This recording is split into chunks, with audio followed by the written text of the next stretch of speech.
Assalamu alaikum, Monsieur le Président, Monsieur le Premier ministre, Monsieur le Ministre, chers collègues.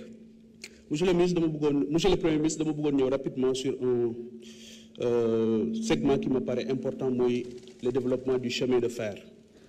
Rien que le département de Podor, en 2024, IPAR dafa wax ne les pertes agricoles dem na ci 12 filières, 5 milliards 612 millions.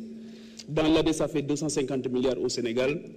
Donc, le chemin de fer dina permettre de rapprocher les zones de production et les zones de consommation. Beneen bi nga xamante ni chemin de fer dina ko lijjanti mooy les pertes en vies humaines yi ñuy am ci yoon yi, parce que tey jii développement chemin de fer yi dinañu permettre ñuy def transport de masse ak de marchandise ba nga xamante ni dina tax li faatu ci tali yi loolu tamit dinañ ko mën a wàññi bu baax, donc loolu bëggoon nañ leen ci dégg bu baax a baax. Beneen bi mooy le développement, bien sûr,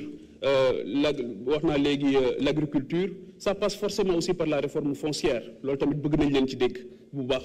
Beneen bi nga xamante ni daf ma ñor trop mooy le développement du logement social à travers la fiscalité, le financement et le foncier. Loolu tamit bëgg nañ ngeen dellu si bu baax parce que loolu sonal na Sénégalais yi. Beneen bi mooy monsieur le Premier ministre dama lay yëgal loo xamante ni xam naa ne yëgoo ko.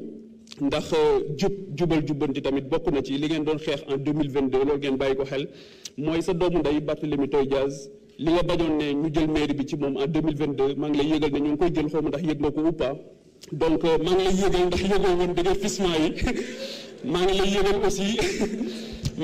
ne aussi sëñ Fallou Mbacké moo doon wax ne nit ñi boo leen bëggee jiite da ngay xaje seen bagg ñu bari article 80 moo ngi battre ay record. Léegi à quand l'extension de l'article 80 au chef religieux donc beneen bi maa ngi leen di ñaanal suñu borom dimbali leen bu baax a baax jërëjëf. Jërëjëf honorable député Pape Djibril